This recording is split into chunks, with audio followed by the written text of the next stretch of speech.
بسم اللہ الرحمن الرحیم رب اشرح لی صدری ویسر لی امری واحلل عقدۃ من لسانی یفقہوا قولی۔ صحبت اور غسل جنابت۔ صحابہ کرام رضی اللہ عنہم کے درمیان غسل جنابت کا ایک مسئلہ زیر بحث آیا۔ ایک گروہ کہتا تھا کہ غسل صرف دخول پہ فرض ہو جاتا ہے، انزال شرط نہیں، یعنی واٹر ڈسچارج جو ہے وہ ضروری نہیں۔ دوسرا گروہ بیان کرتا تھا کہ وجوب غسل کے لیے دخول کے ساتھ انزال بھی شرط ہے۔ یہ طویل مباحثہ کسی فیصلہ کن صورت پر منتج نہ ہوا۔ آخر قرار پایا کہ ام المومنین حضرت عائشہ رضی اللہ عنہا سے دریافت کیا جائے۔ حضرت عائشہ نے کہا کہ رسول اللہ صلی اللہ علیہ وسلم نے فرمایا، اذا جلس بین شعبها الاربع ومس الختان الختان فقد وجب الغسل۔ جب مرد عورت کی چار شاخوں کے درمیان بیٹھ جائے اور اس کا محل ختنہ عورت کے محل ختنہ کے ساتھ مس کرے تو غسل واجب ہو جاتا ہے۔ تو مسئلہ یہ ثابت ہوا کہ صرف دخول پر ہی مرد اور عورت جنبی ہو جاتے ہیں اور ان پہ غسل واجب ہو جاتا ہے، انزال یعنی منی کا نکلنا شرط نہیں۔ جنابت کے احکام۔ وجوب غسل کی حالت کو حالت جنابت کہتے ہیں۔ وجوب غسل یعنی جب غسل واجب ہو جاتا ہے تو اس حالت کو جنابت کہتے ہیں۔ جنابت کا لفظ جم سے، جم پہلو کو کہتے ہیں، بچنا۔ مندرجہ ذیل چار حالتوں میں مسلمان مرد اور عورت پر غسل کرنا فرض ہو جاتا ہے۔ نمبر 1، جوش کے ساتھ منی خارج ہونے کے بعد، اس میں احتلام بھی داخل ہے، یعنی کوئی ایسا خواب آئے یا ویسے۔ نمبر 2، صحبت کے بعد یعنی سیکشول انٹرکورس کے بعد۔ نمبر 3، حیض کے بعد۔ نمبر 4، نفاس کے بعد یعنی بچے کی پیدائش کے بعد۔ اس میں یاد رکھیے کہ بہت سے لوگ پوچھتے ہیں کہ اگر خواتین انٹرنل چیک اپ کرواتی ہیں تو کیا اس سے غسل واجب ہوتا ہے؟ تو کوئی غسل واجب نہیں ہوتا جب تک کہ ان چار چیزوں میں سے کوئی چیز نہ ہو۔ اس میں یاد رکھیے کہ بہت سے لوگ پوچھتے ہیں کہ اگر خواتین انٹرنل چیک اپ کرواتی ہیں تو کیا اس سے غسل واجب ہوتا ہے؟ تو کوئی غسل واجب نہیں ہوتا جب تک کہ ان چار چیزوں میں سے کوئی چیز نہ ہو۔ صرف منی خارج ہونے سے بات نہیں، بلکہ جوش کے ساتھ منی خارج ہونے کے بعد غسل واجب ہوتا ہے۔ رسول اللہ صلی اللہ علیہ وسلم نے فرمایا، جب تم عورت کی چار شاخوں کے درمیان بیٹھ کر صحبت کرو تو تم پر غسل واجب ہو گیا اگرچہ منی نہ نکلے۔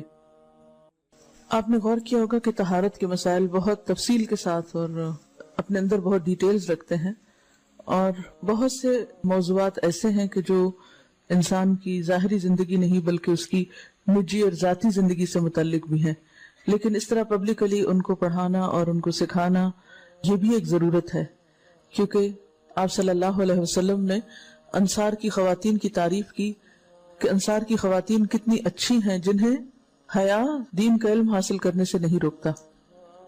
تو سوال یہ پیدا ہوتا ہے کہ آخر اتنی تفصیلات کیوں؟ اور بعض لوگ اس کو ناپسندیدہ قرار دیتے ہیں، تو ایسا کرنا ناسمجھی کی علامت ہے۔ ہم دیکھتے ہیں کہ انسان اگر اللہ کے بتائے ہوئے طریقے کے مطابق زندگی بسر کرتا ہے تو اس میں خیر ہی خیر ہے، اور وہ صرف خیر اس کی اپنی ذات تک نہیں رہتی، بعض اوقات دوسروں کی بھلائی کا ذریعہ بھی بن جاتی۔ عورت کو بھی احتلام ہوتا ہے۔ ام المومنین حضرت سلمہ رضی اللہ عنہا روایت کرتی ہیں کہ حضرت ام سلیم نے رسول اللہ صلی اللہ علیہ وسلم سے کہا، اے اللہ کے رسول، یقیناً اللہ حق سے نہیں شرماتا، یعنی حق بات اور ایک ضروری بات جو ہے اس کو واضح کرنا ضروری ہوتا ہے، اور اس معاملے میں شرم سے کام نہیں لینا چاہیے، کہیں ایسا نہ ہو کہ انسان انجانے میں غلط کام کرتا رہے۔ تو یہ کہہ کر انہوں نے مسئلہ پوچھا، کیا عورت پر غسل ہے جبکہ اس کو احتلام ہو؟ آپ نے فرمایا ہاں، لیکن جب پانی کا نشان دیکھے یعنی منی دیکھے۔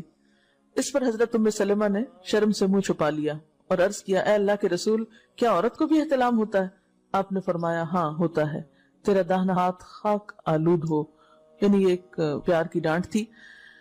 اور اس میں ہو سکتا ہے کہ مزاج کا فرق ہو، بعض خواتین کے ساتھ ایسا نہ ہو اور بعض کے ساتھ ایسا ہو، لیکن اس میں جو اصل چیز ہے وہ ایکسیسو واٹر ڈسچارج ہے۔ اس میں کہیں ایسا نہ ہو کہ لیکوریا وغیرہ کے ساتھ اس کو ریلیٹ کر دیا جائے، دونوں چیزوں میں فرق ہے۔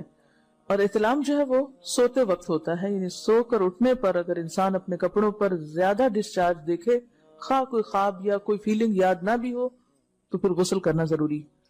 معلوم ہوا کہ عورت یا مرد نیند سے اٹھ کر اگر تری یعنی نشان منی دیکھیں تو یہ احتلام کی علامت ہے، لہٰذا ان پر غسل کرنا فرض ہو جاتا ہے۔ اور اگر احتلام کی کیفیت انہیں یاد ہو لیکن نشان نہ پائیں، یعنی خواب یاد ہے لیکن کوئی سامنے علامت نہیں، تو غسل فرض نہیں ہوگا۔ ایسی صورت میں شک کی ضرورت نہیں ہے کہ نہیں میں نے خواب دیکھا اور مجھے خواب بالکل صحیح یاد ہے تو مجھے نہانا چاہیے. نہیں، محض خواب پر نہیں نہایا جائے گا جب تک کہ فزیکلی کوئی ایسی چیز سامنے دیکھی نہ جائے. حضرت ام سلمہ روایت کرتی ہیں کہ میں نے کہا اے اللہ کے رسول صلی اللہ علیہ وسلم، میں اپنے سر کے بال خوب مضبوط گوندتی ہوں، کیا میں انہیں غسل جنابت کے وقت کھولا کروں؟ آپ نے فرمایا ان کا کھولنا ضروری نہیں، تیرے لیے یہی کافی ہے کہ 3 لپ پانی اپنے سر پر ڈالے، پھر اپنے سارے بدن پر پانی بہائے، پس تو پاک ہو جائے گی. یعنی بالوں کی جڑیں بھیگنا، سکن بھیگنا ضروری ہے، سارے بال کھولنا ضروری نہیں ہے. جنبی کے بالوں کا مسئلہ. حضرت عائشہ کو خبر ملی کہ حضرت عبداللہ ابن عمر عورتوں کو غسل جنابت کے لیے بال کھولنے کا حکم دیتے ہیں. فرمانے لگی ابن عمر پر تعجب ہے، انہوں نے عورتوں کو تکلیف میں ڈال دیا، وہ انہیں سر منڈوانے کا حکم کیوں نہیں دے دیتے؟ یہ حضرت عائشہ کی ڈانٹ تھی. یعنی وہ یہ تو کہنے کہ عورتیں بال کھول کھول کے نہائیں تو وہ پھر سیدھا یہی کہیں کہ عورتیں بال منڈوا لیں.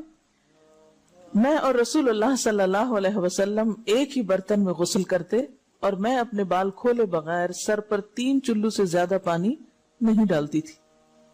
معلوم ہوا کہ غسل جنابت کے لیے بال کھولنے کی ضرورت نہیں، مگر یہ حکم صرف غسل جنابت کا ہے. غسل حیض کے لیے بالوں کا کھولنا ضروری ہے کیونکہ وہ مہینے میں ایک دفعہ ہے. حضرت عائشہ سے روایت ہے کہ انہیں رسول اللہ صلی اللہ علیہ وسلم نے غسل حیض کے لیے فرمایا اپنے بال کھولو اور غسل کرو. اس میں آپ دیکھیے کہ دونوں چیزوں میں فرق کیوں ہے، دونوں کی نوعیت فرق ہے. اور حیض جو ہے وہ ایک نجاست کی کیفیت بھی ہے نا، قل ہوا اذی، تو اس کے بعد نہانا اور نہا کر خوشبو لگانا خاص طور پر اس کا سارا حکم آتا ہے. لیکن غسل جنابت میں نجاست کی وہ کیفیت نہیں ہے. یعنی حیض کا خون اور منی جو ہے ان دونوں کے حکم میں بھی فرق ہے، ٹھیک ہے نا. بعض علماء کے خیال میں جو منی ہے اٹسیلف وہ ناپاک چیز نہیں ہے. اگر کسی کپڑے وغیرہ کو لگ گئی تو وہ کپڑا ناپاک نہیں، اگر اس کو خشک ہونے پر کھرچ کے صاف کر دیا جائے تو کپڑا صاف ہو جائے گا. لیکن خون حیض پر آپ صلی اللہ علیہ وسلم کیا فرمایا؟ چٹکیوں سے مل مل کے اس کو صاف کر کے دھوئے. تو ان دونوں میں بھی فرق ہے، لہٰذا ان دونوں کے بعد نہانے کے حکم میں بھی فرق ہے.